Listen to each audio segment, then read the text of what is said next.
Excerpt from a local newspaper. Ominous unknown. Killer is still at large. After weeks of unexplained murders, the ominous unknown killer is still on the rise. After little evidence found, a young boy states that he survived one of the killer's attacks and bravely tells his story. "I had a bad dream and I woke up in the middle of the night," says the boy. "I saw that for some reason the window was open, even though I remember it being closed before I went to bed. I got up and shut it once more. Afterwards, I simply crawled into my covers and tried to get back to sleep. That's when I had a strange feeling, like someone was watching me. I looked up and I nearly jumped out of my bed. There, in the little ray of light illuminating from between my curtains, were a pair of two eyes. These weren't regular eyes, they were dark, ominous eyes. They were bordered in black and just plain out terrified me. That's when I saw his mouth, a long, horrendous smile that made every hair on my body stand. The figure stood there, watching me. Finally, after what seemed like forever, he said a simple phrase, but said it in a way a madman could only speak. He said, "Go to sleep." I let out a scream. That's what sent him at me. He pulled up a knife, aiming at my heart. He jumped on top of my bed. I fought back. I kicked, I punched, I rolled around, trying to knock him off me. That's when my dad bursted in. The man threw the knife. I went into my dad's shoulder. The man probably would have finished me off if one of the neighbours hadn't alerted the police. They drove into the parking lot and ran towards the door. The man turned and ran down the hallway. I heard a smash, the glass breaking, as I came out of the room. I saw the window that was pointing towards the back of my house was broken. I looked out it to see him vanish into the distance. I can tell you one thing, I will never forget that face, those cold, evil eyes and that psychotic smile. They will never, ever leave my head. Police are still on the look for this man. If you see anyone that fits the description in this story, please contact your local police department. Jeff and his family had just moved into a new neighbourhood. His dad had gotten a promotion at work, and they thought it would be best to live in one of those fancy neighbourhoods. Jeff and his brother, Lou, couldn't complain though. A new, better house? What was not to love? As they were getting unpacked, one of the neighbours came by. "Hello," she said. "I'm Barbara. I live across the street from you. Well, I just wanted to introduce myself and to introduce my son." She turns around and calls her son over. "Billy, these are our new neighbours." Billy said hi and ran back to play in his yard. "Well," said Jeff's mum, "I'm Margaret, and this is my husband, Peter, and my two sons, Jeff and Lou." They each introduced themselves, and then Barbara invited them to her son's birthday. Jeff and his brother were about to object when their mother said that they would love to. When Jeff and his family are done unpacking, Jeff went to his mum. "Mum, why would you invite us to some kid's party? If you haven't noticed, I'm not some dumb kid." "Jeff," said his mother, "we just moved here. We should show that we want to spend time with our neighbours. Now, we are going to that party, and that's final." Jeff started to talk, but stopped himself, knowing that he couldn't do anything. Whenever his mum said something, it was final. He walked up to his room and plopped down on his bed. He sat there looking at the ceiling when suddenly he got a weird feeling. Not so much a pain, but a weird feeling. He dismissed it as just some random feeling. He heard his mother call him down to get his stuff, and he walked down to get it. The next day, Jeff walked down the stairs to get some breakfast and got ready for school. As he sat there eating breakfast, he once again got that feeling. This time it was stronger. It gave him a slight tug in pain, but he once again dismissed it. As he and Lou finished breakfast, they walked down to the bus stop. They sat there waiting for the bus, and then, all of a sudden, some kid on the skateboard jumped over them, only inches above their laps. They both jumped back in surprise. "Hey, what the hell?" The kid landed and turned back to them. He kicked his skateboard up and caught it in his hands. The kid seems to be about 12, 1 year younger than Jeff. He wears a Aeropostale shirt and ripped blue jeans. Well, looks like we got some new meat. Suddenly, 2 other kids appeared. One was super skinny and the other one was huge. "Well, since you're new here, I'd like to introduce ourselves. Over there is Keith." Jeff and Lou looked over to the skinny kid. He had a dopey face that you would expect a sidekick to have. "And he's Troy." They looked over at the fat kid. Talk about a tub of lard. This kid looked like he hadn't exercised since he was crawling. "And I," said the first kid, "am Randy. Now, for all the kids in the neighbourhood, there is a small price for bus fare, if you catch my drift." Lou stood up, ready to punch the lights out of the kid's eyes when one of the friends pulled a knife on him. "I'd hoped you'd be more cooperative, but it seems we must do this the hard way." The kid walked up to Lou and took his wallet out of his pocket. Jeff got that feeling again. Now it was truly strong, a burning sensation. He stood up, but Lou gestured him to sit down. Jeff ignored him and walked up to the kid. "Listen here, you little punk! Give back my bro's wallet or else!" Randy put the wallet in his pocket and pulled out his own knife. "Oh! And what will you do?" Just as he finished the sentence, Jeff popped the kid in the nose. As Randy reached for his face, Jeff grabbed the kid's wrist and broke it. Randy screamed and Jeff grabbed the knife from his hand. Troy and Keith rushed Jeff, but Jeff was too quick. He threw Randy to the ground. Keith lashed out at him, but Jeff ducked and stabbed him in the arm. Keith dropped the knife and fell to the ground screaming. Troy rushed him too, but Jeff didn't even need the knife. He just punched Troy straight in the stomach and Troy went down. As he fell, he puked all over. Lou could do nothing but look in amazement at Jeff. "Jeff, how did you..." That was all he said. They saw the bus coming and knew they'd be blamed for the whole thing, so they started running as fast as they could. As they ran, they looked back and saw the bus driver rushing over to Randy and the others. As Jeff and Lou made it to school, they didn't dare tell what happened. All they did was sit and listen. Lou just thought of that as his brother beating up a few kids, but Jeff knew it was more. It was something scary. As he got that feeling, he felt how powerful it was, the urge just to hurt someone.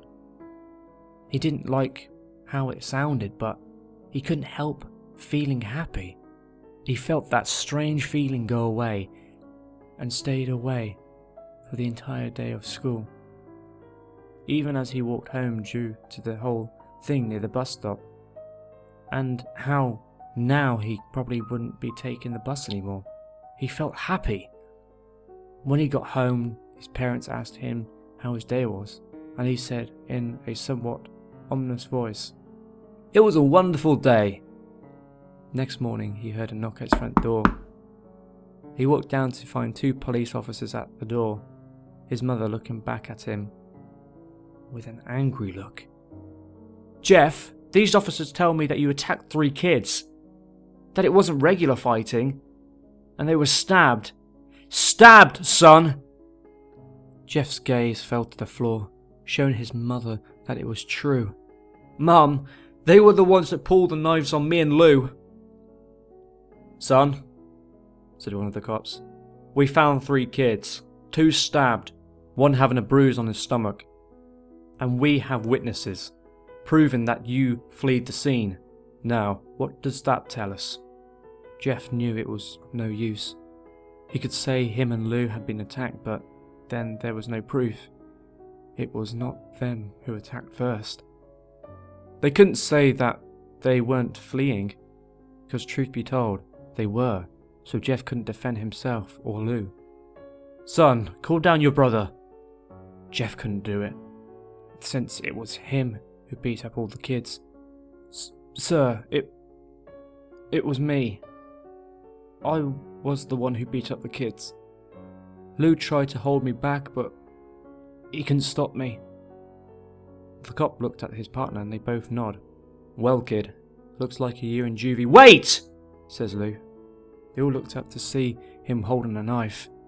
The officers pulled their guns and locked them on Lou. It was me! I beat up those little punks. Have the marks to prove it. He lifted up his sleeves to reveal cuts and bruises, as if he was in a struggle. Son, just put the knife down, said the officer. Lou held up the knife and dropped it to the ground, put his hands up and walked over to the cops. No, Lou, it was me! I did it! Jeff had tears running down his face. Poor bro, trying to take the blame for what I did.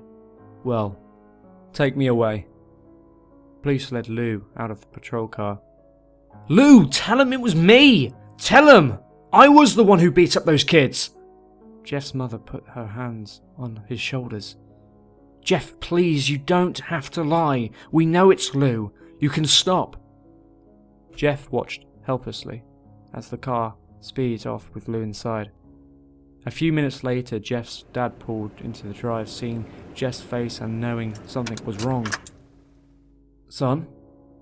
Son, what is it? Jeff couldn't answer. His vocal cords were strained from crying. Instead, Jeff's mother walked his father inside to break the bad news to him as Jeff wept in the driveway. After an hour or so, Jeff walked back inside the house, seeing that his parents were both shocked, sad and disappointed. He couldn't look at them. He couldn't see how they thought of Lou when it was his fault. He just went to sleep, trying to get the whole thing off his mind. 2 days went by with no word from Lou at JDC. No friends to hang out with, nothing but sadness and guilt. That is until Saturday, when Jeff is woke up by his mother with a happy, sunshiny face. Jeff, it's the day, she said as she opened up the curtains and let light flood into the room. What's today? Asked Jeff as he stirs awake. Why, it's Billy's party. He was now fully awake. Mum, you are joking, right? You don't expect me to go to some kid's party after... There was a long pause. Jeff, we both know what happened. I think this party could be a thing that brightens up the past days. Now, get dressed. Jeff's mother walked out the room and downstairs to get ready herself. He forced himself to get up. He picked out a random shirt and pair of jeans and walked downstairs. He saw his mother and father all dressed up, his mother in a dress and his father in a suit. He thought why they would ever wear such fancy clothes to a kid's party. Son, is that all you're going to wear? Said Jeff's mum. Better than wearing too much, he said. His mother pushed down the feeling to yell at him and hid it with a smile. Now, Jeff, we may be overdressed, but this is how you go if you want to make an impression, said his father. Jeff grunted and went back up to his room. I don't have any fancy clothes, he yelled down the stairs. Just pick out something, called his mother. He looked around in his closet for what he would call fancy. He found a pair of black dress pants he had for special occasions and an undershirt. He couldn't find a shirt to go with it, though. He looked around and found only striped and patterned shirts, none of which go with dress pants. Finally, he found a white hoodie and put it on. You're wearing that? They both said. His mother looked at her watch. Oh, no time to change. Let's go. Let's just go, she said as she herded Jeff and his father out the door. They crossed the street over to Barbara and Billy's house. They knocked on the door. and at it appeared that Barbara, just like his parents, way overdressed. As they walked inside, all Jeff could see were adults, no kids. "The kids are out in the yard. Jeff, how about you go and meet some of them?" said Barbara. Jeff walked outside to a yard full of kids. They were running around in weird cowboy costumes and shooting each other with plastic guns. He might as well be standing in a Toys R Us. Suddenly a kid came up to him and handed him a toy gun and a hat. "Hey, wanna play?" He said. No kid, I'm way too old for this stuff." The kid looked at him with that weird puppy dog face. "Please." Said the kid. "Fine," said Jeff. He put on the hat and started to pretend shoot at kids. At first he thought it was totally ridiculous, but then he started to actually have fun. It might not have been super cool, but it was the first time he had done something that took his mind off Lou. So he played with the kids for a while, until he heard a noise. A weird rolling noise. Then it hit him. Randy, Troy and Keith all jumped over the fence on their skateboards. Jeff dropped the fake gun and ripped off the hat. Randy looked at Jeff with a burning hatred. "Hello, Jeff, is it?" he said. "We have some unfinished business." Jeff saw his bruised nose. "I think we're even. I beat the crap out of you, and you get my brother sent to JDC. Randy got an angry look in his eyes. "Oh no, I don't go for even. I go for winning. You may have kicked our asses that one day, but not today." As he said that, Randy rushed at Jeff. They both fell to the ground. Randy punched Jeff in the nose, and Jeff grabbed him by the ears and headbutted him. Jeff pushed Randy off of him, and both rose to their feet. Kids were screaming and parents were running out of the house. Troy and Keith both pulled guns out of their pockets. "No one interrupts or guts will fly," they said. Randy pulled a knife on Jeff and stabbed him in the shoulder. Jeff screamed and fell to his knees. Randy started kicking him in the face. After 3 kicks, Jeff grabs his foot and twists it, causing Randy to fall to the ground. Jeff stood up and walked towards the back door. Troy grabbed him. "Need some help?" He picks Jeff up by the back of the collar and throws him through the patio door. As Jeff tries to stand, he is kicked down to the ground. Randy repeatedly starts kicking Jeff until he starts to cough up blood. "Come on, Jeff, fight me!" He picks Jeff up and throws him into the kitchen. Randy sees a bottle of vodka on the counter and smashes the glass over Jeff's head. "Fight!" He throws Jeff back into the living room. "Come on, Jeff, look at me!" Jeff glances over, his face riddled with blood. "I was the one who got your brother sent to JDC, and now you're just gonna sit there and let him rot in there for a whole year. You should be ashamed." Jeff starts to get up. "Oh, finally! You stand and fight!" Jeff is now to his feet, blood and vodka on his face. Once again he gets that strange feeling, the one in which he hasn't felt for a while. "Finally he's up," says Randy as he runs at Jeff. That's when it happens. Something inside Jeff just snaps. His psyche is destroyed. All rational thinking is gone. All he can do is kill. He grabs Randy and he pile drives him into the ground. He gets on top of him and punches him straight in the heart. The punch causes Randy's heart to stop. As Randy gasps for breath, Jeff hammers down on him. Punch after punch. Blood gushes from Randy's body until he takes one final breath and dies. Everyone is looking at Jeff now. The parents, the crying kids, even Troy and Keith. Although they easily break from their gaze and point their guns at Jeff. Jeff sees the guns trained on him and runs for the stairs. As he runs, Troy and Keith let out fire on him, each shot missing. Jeff runs up the stairs. He hears Troy and Keith follow up behind. As they let out their final rounds of bullets, Jeff ducks into the bathroom. He grabs the towel rack and rips it off the wall. Troy and Keith race in, knives ready. Troy swings his knife at Jeff, who backs away and bangs the towel rack into Troy's face. Troy goes down hard, and now all that's left is Keith. He is more agile than Troy though, and ducks when Jeff swings the towel rack. He dropped the knife and grabbed Jeff by the neck. He pushed him into a wall. A thing of bleach fell down on top of him from the top shelf.